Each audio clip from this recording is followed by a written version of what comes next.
Hello everyone, मेरा नाम है सिड मिश्रा और करंट सिट के आज के सेशन में आप सभी का स्वागत करता हूं। आज वीडियो थोड़ा सा लेट अपलोड हो रहा है क्योंकि थोड़ा सा इश्यू हो गया था सिस्टम के साथ, तो उसको ठीक करने में मुझे टाइम लग गया। तो मॉर्निंग का सेशन मैं अभी इवनिंग में आप लोग तक पहुंचा रहा हूं। चलिए स्टार्ट करते हैं सेशन को। पहली न्यूज़ है कि पीएम ने श्रद्धांजलि अर्पित की है उनके जन्म तिथि पर, लोकमान्य तिलक जी और चंद्रशेखर आज़ाद जी के। दोनों ही 23 जुलाई को पैदा हुए थे। एक 1856 पैदा हुए थे, एक 1906 में पैदा हुए थे। एक महाराष्ट्र में पैदा हुए और दूसरे एमपी में। ठीक है, और दोनों ने ही अपने अपने स्तर पर काफ़ी बड़ा योगदान दिया है भारतीय स्वतंत्रता के लिए। तो थोड़ा थोड़ा हम लोग इनके बारे में देखते हैं। फ्रीडम फाइटर और लॉयर थे बाल गंगाधर तिलक। ठीक है, डेक्कन एजुकेशन सोसाइटी के फाउंडर थे। इसके अलावा फर्ग्यूसन कॉलेज के भी फाउंडर थे। इनका जो नारा था, स्वराज मेरा जन्मसिद्ध अधिकार है, मैं इसे लेकर रहूँगा। ठीक है। इसके अलावा थोड़ा बहुत आप चाहो तो देख सकते हैं। गर्म दल से बिलोंग करते थे ये। ठीक है, और इंडियन नेशनल कांग्रेस जो 1885 में बना था, उसको 1890 में इन्होंने ज्वाइन किया था।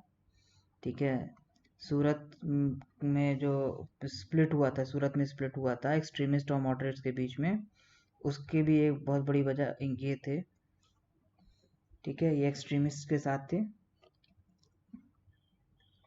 इसके अलावा जो इम्पोर्टेंट चीज़ है, लखनऊ पैक्ट में इनका बहुत बड़ा रोल था और all India home rule league के भी ये संस्थापक थे। न्यूज़पेपर इन्होंने केसरी और मराठा चलाया था। केसरी मराठी लैंग्वेज में था, मराठा इंग्लिश में था। बुक इन्होंने गीता रहस्य लिखी थी और आर्टिक होम ऑफ वेदास लिखी थी। ठीक है, और इनकी मृत्यु जो हुई थी वो 1 अगस्त 1920 में हुई थी। अगला चलते हैं हम लोग। जो चंद्रशेखर आज़ाद जी थे, 15 साल के थे जब उन्होंने नॉन कोऑपरेशन मूवमेंट ज्वाइन किया था। ठीक है, आज़ाद नाम उन्होंने खुद से अपना रखा था। हिंदुस्तान रिपब्लिकन एसोसिएशन के ये मेंबर थे। ठीक है, इनके साथ के जो और लोग थे वो देख लीजिए, अनुशीलन समिति के मेंबर्स भी थे ये। इसके अलावा काकोरी कांड जो हुआ था, सॉरी कॉन्स्पिरेसी नहीं है, इसको मैं चेंज कर दूंगा। ये इवेंट था, कॉन्स्पिरेसी हटा दिया गया, अब इसको कॉन्स्पिरेसी नहीं बोला जाता है काकोरी को। तो ये इसमें भी इनका हाथ था। चंद्रशेखर आज़ाद, राम प्रसाद बिस्मिल, अशफाकुल्ला खान, राजेंद्र लहिरी और मनमथ नाथ गुप्ता, इन लोगों का रोल था काफ़ी बड़ा। ठीक है, हिंदुस्तान सोशलिस्ट रिपब्लिक का एसोसिएशन जो बदला था नाम, वो भी इन लोग के टाइम पर ही बदला था।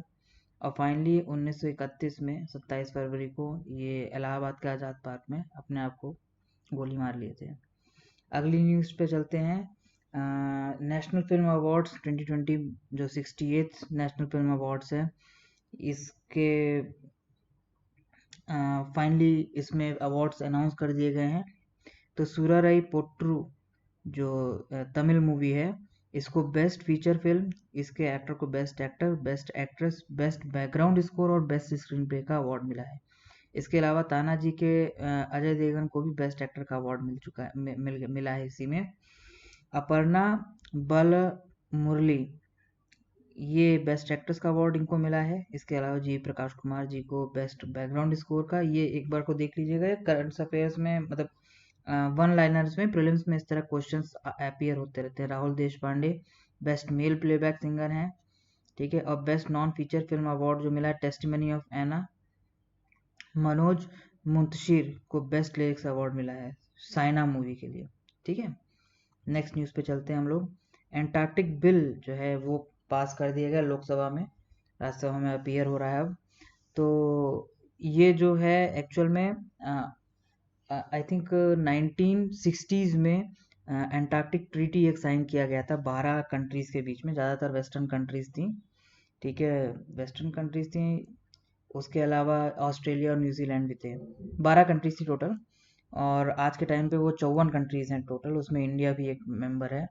तो वहाँ पर जो रिसर्च वगैरह करना और एक्सप्लॉइटेशन से बचाना, क्योंकि देखिए एंटार्क्टिक एक बहुत बड़ा रीजन है जो आइस से ढका हुआ है, और क्लाइमेटिक लेवल पर बहुत ज़्यादा इम्पॉर्टेंट हो जाता है इसको प्रिजर्व करना, क्योंकि अगर यहाँ से आइस अगर मेल्ट हो जाती है तो क्लाइमेट पे बहुत बुरा असर पड़ेगा, जिसको लेके तमाम कन्वेंशंस वगैरह ऑलरेडी चलती रहती हैं। तो इस वजह से सारी सभी कंट्रीज़ हैं जो मेजर डेवलप्ड कंट्रीज़ हैं, वो ऑलरेडी पॉलिसीज़ अंटार्कटिक कंजर्वेशन से रिलेटेड ला चुकी हैं। वहाँ पर जैसे ड्रिलिंग है, ड्रेजिंग है, एक्सकवेशन वगैरह है, मिनरल रिसोर्सेज के, इनको प्रोहिबिट करना, इस तरह के जो रूल्स एंड रेगुलेशंस है वो ऑलरेडी डेवलप्ड कंट्रीज ज़्यादातर अप्लाई कर चुकी हैं। इंडिया में अभी तक ऐसा नहीं था। इंडिया में अब जाके वो लॉ पास हो रहा है और इंडिया एक एक्टिव मेंबर बन रहा है कंजर्वेशन को भी लेके।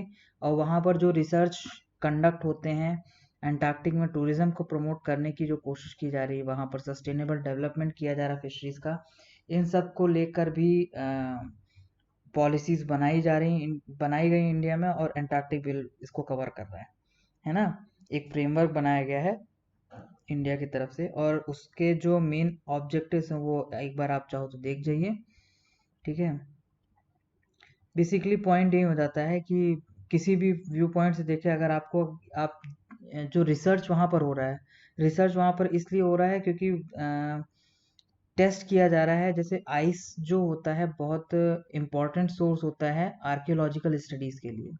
ठीक है, बहुत से जो फॉसिल्स मिलते हैं आइस में दबे हुए, वो बहुत ही इम्पोर्टेंट होते हैं कार्बन डेटिंग के हिसाब से भी, और उसके टिश्यूज जो रहते हैं, जो उसमें ऑर्गेनिज्म दबे हुए हैं, उनके टिश्यूज बहुत अच्छे से प्रिजर्व रहते हैं, तो स्टडी करने में हेल्प मिलती है। अर्थ को स्टडी करने में बहुत ज़्यादा हेल्पफुल है अंटार्कटिक, है ना। तो इसलिए इसका कंजर्वेशन बहुत ज़्यादा इंपॉर्टेंट हो जाता है। बाकी इसकी कमिटी देख लीजिए, secretary of ministry of earth science के द्वारा हेड की जाएगी। ठीक है, 10 मेंबर्स होंगे इसमें, अलग अलग डिपार्टमेंट्स के, अलग अलग ऑर्गेनाइजेशन के। जो एक्टिविटीज़ जो प्रोहिबिट की जा रही हैं इसके तहत, न्यूक्लियर एक्सप्लोजन और disposal of radioactive waste, introduction of non sterile soil, मतलब कि ऐसी मिट्टी जिसमें जो ऑर्गेनिक नहीं है, जो धूल वगैरह होती है ना, जिसमें किसी भी तरह की ऑर्गेनिक वो चीज़ नहीं है, वैसी कोई सॉइल वहाँ पर पहुँचनी नहीं चाहिए। और किसी भी तरह का गार्बेज या टॉक्सिक वेस्ट वगैरह वहाँ पर ना पहुँचे। तो ये सब चीज़ें प्रोहिबिट करने के लिए इस पर्टिकुलर बिल को इंट्रोड्यूस किया गया है। ठीक है, बहुत जल्दी ये लॉ बन जाएगा। इसके अलावा एक प्राइवेट मेंबर बिल इंट्रोड्यूस किया गया राइट टू हेल्थ का। हालांकि राइट टू हेल्थ से रिलेटेड आर्टिकल 21 ऑलरेडी कवर करता है, पर वो डायरेक्टली नहीं है ना। तो प्राइवेट मेंबर बिल जो यहाँ इंट्रोड्यूस किया गया, वो इसलिए इंट्रोड्यूस किया गया है कि इसको डायरेक्टली इंट्रोड्यूस किया जाए एज ए फंडामेंटल राइट, कि हेल्थ सबके लिए मैंडेटरी रहे और हर चीज़ के लिए मैंडेटरी रहे। जैसे कि सेक्सुअल और रिप्रोडक्टिव राइट्स भी मिलने चाहिए लोगों को।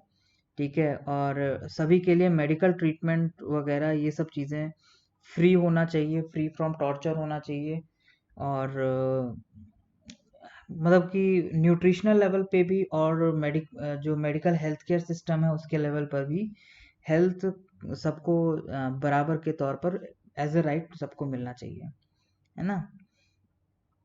तो इससे रिलेटेड जो ऑलरेडी प्रोविजंस बने हुए वो एक बार को देख लेते हैं। आर्टिकल 21 के बारे में आपको बताया ही है। डायरेक्टिव प्रिंसिपल भी इसको कवर करता है। आर्टिकल 38, 39, 42, 43 और 47 इसको कवर करते हैं। ठीक है, इसके अलावा यूनाइटेड नेशंस का आर्टिकल 25 भी कवर करता है, जिसका इंडिया मेंबर है, तो ऑब्वियसली इसको फॉलो करना ज़रूरी हो जाता है। प्राइवेट मेंबर्स और पब्लिक मेंबर बिल में क्या डिफरेंस है, ये एक बार को चाहो तो आप देख लीजिए। प्राइवेट मेंबर बिल जो रहता है वो बेसिकली जो नॉमिनेटेड जो मेंबर्स होते हैं, जो प्रेसिडेंट द्वारा नॉमिनेट किए जाते हैं, इलेक्टेड नहीं होते जो लोग, वो इस बिल को इंट्रोड्यूस कर सकते हैं।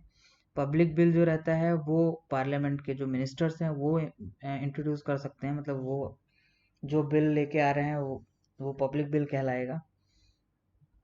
और गवर्नमेंट की जो पॉलिसीज़ हैं वो इसमें दर्शाती हैं, और ये जो है ऑपोजिशन पार्टी का जो स्टैंड है वो काफ़ी हद तक ये दर्शाता है। ठीक है, इसके अलावा अब ये तो नॉर्मल चीज़ें हैं कि भाई ऑब्वियसली पब्लिक बिल जो रहेगा उसके अप्रूवल के चांसेस ज़्यादा हैं, क्योंकि मेजॉरिटी गवर्नमेंट की ज़्यादा रहती है। ठीक है, अगली न्यूज़ पे चलते हैं। एंटी मैरीटाइम पायरेसी बिल, ये आज की लास्ट न्यूज़ है। और anti maritime piracy bill 2019 UN convention of on the law of sea, UN clause बोला जाता है जिसको, ठीक है, उसके लिए इम्पोर्टेंट हो जाता है। बेसिकली 1990s में 1995 में ये यूएन क्लॉज बनाया गया था और इंडिया इसका एक मेंबर है। आई थिंक 2000 में ये मेंबर बना था इंडिया इसका, ठीक है। तो ये बेसिकली लॉ है, एक जुडिशियल बॉडी है जो कि इंटर गवर्नमेंटल डिस्प्यूट्स जो हैं, जो देशों के बीच में जो वाटर को लेकर डिस्प्यूट होते हैं, वाटर मतलब कि सी बॉडी को लेकर जो डिस्प्यूट्स हैं, उनको रिजॉल्व करने के लिए और एक कॉमन लॉ बॉडी बनाने की कोशिश की गई है इसके तहत। तो इसी में ये चीज़ मेंशन की गई है कि कोई भी कंट्री का जो बेस लाइन है उससे 12 नॉटिकल माइल्स जो है वो उसका टेरिटोरियल सी है। यहाँ पर किसी भी तरह की फिशिंग एक्टिविटी या माइनिंग एक्टिविटी, ये सारी चीज़ें, ये जो कॉन्टिनेंटल शेल्फ कहलाता है ना, तो ये एक्सप्लॉइट किए कर सकता है कोई भी कंट्री अपने लिए। कंटीजियस जोन जो है, यहाँ पर भी फिशरी वगैरह जैसी एक्टिविटीज़ इजीली कंडक्ट की जा सकती हैं। और एक्सक्लूसिव इकोनॉमिक जोन जो रहता है वो किसी भी कंट्री का अपना खुद का रहता है, 200 नॉटिकल माइल्स का रहता है ये। इसमें बेसिकली बाहर की कोई भी कंट्री यहाँ आके अपना जो जो भी एक्सप्लॉइटेशन वगैरह है रिसोर्सेज का, मिनरल का, वो नहीं कर सकती। यहाँ पर माइनिंग नहीं हो सकती पेट्रोलियम वगैरह से रिलेटेड, तो कोई और कंट्री नहीं कर सकती कंडक्ट, ठीक है। और अगर करती है तो फिर वो उल्लंघन हो जाएगा यूएन क्लॉज का, कन्वेंशन जो बता रहा हूँ मैं आपको ना, उसका। तो इसी के रिगार्डिंग इंडिया ने अपना खुद का एक एंटी मैरीटाइम पायरेसी बिल निकाला है जो कि यूएन क्लॉज के पैरेलल में ही है, ठीक है, उसके अंडर में ही है। अभी तक इंडिया के पास ऐसा कोई लेजिस्लेशन नहीं था, अब जाके इंडिया ने एक ऐसा वो बनाया है। तो इसमें हुआ क्या है, पायरेसी को डिफाइन किया गया है as an act of violence और डिटेंशन बाय द क्रू और पैसेंजर ऑफ प्राइवेट वेसल्स और private aircraft on high sea directed against another vessel और एयरक्राफ्ट।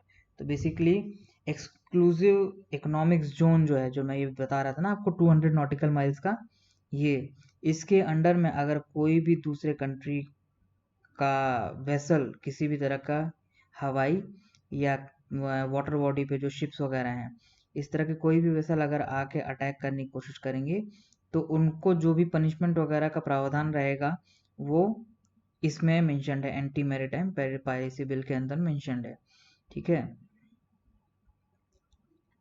और पनिशमेंट क्या रहेगी, लाइफ अगर लाइफ और मतलब लाइफ पे खतरा किसी तरह का हो रहा है या डेथ वगैरह किस तरह की हो रही है उसमें, तो इम्प्रिजनमेंट फॉर लाइफ या डेथ का प्रोविजन रहेगा, नहीं तो 14 साल तक की सजा का इसमें प्रावधान दिया गया है, ठीक है। इसके लिए प्रॉपर एक कोर्ट डेजिग्नेट किया जा रहा है, ठीक है, in consultation with chief justice of the concerned high court. एक कोर्ट, सेशन कोर्ट, जो कहते हैं ना कि एक सेशन कोर्ट बेसिकली बनाया जाएगा इस तरह के कोर्स केसेस को देखने के लिए, ठीक है। और प्रिजम्पशन ऑफ गिल्ट होगा, मतलब कि पहले से ही एज्यूम किया जाएगा कि हाँ जो भी अटैक हुआ है उसमें गिल्टी पार्ट, मतलब जो पार्टी एक्यूज्ड है वो गिल्टी है, अगर एक्यूज के पास किस तरह का आर्म या एक्सप्लोजिव वगैरह मिलता है, ठीक है, या किसी भी तरह का कोअर्जन या फोर्सफुल एक्ट उनकी तरफ से देखने को मिलता है, या फिर किसी तरह का बॉम्ब वगैरह यूज़ करते हुए इस तरह का कुछ ऐसा देखने को मिलता है, तो फिर वो पहले से एज्यूम किया जाएगा कि हाँ जो एक्यूज्ड हैं वो गिल्टी है ऑलरेडी, ठीक है। इसी के साथ आज का सेशन एंड करता हूँ। अगर आप लोग को कंटेंट पसंद आए तो प्लीज़ ज़रूर लाइक करिए, सब्सक्राइब करिए और नोटिफिकेशन के लिए बेल आइकन दबाएं। और अगर नहीं पसंद आ रहा है तो प्लीज़ मुझे कमेंट बॉक्स में मेंशन करें कि मुझे इसमें क्या और इम्प्रूव करने की ज़रूरत है, और मैं प्रॉमिस करता हूँ कि मैं अगले वीडियोस में उसको डेफिनेटली इम्प्लीमेंट करूँगा। इसी के साथ thank you, have a good day.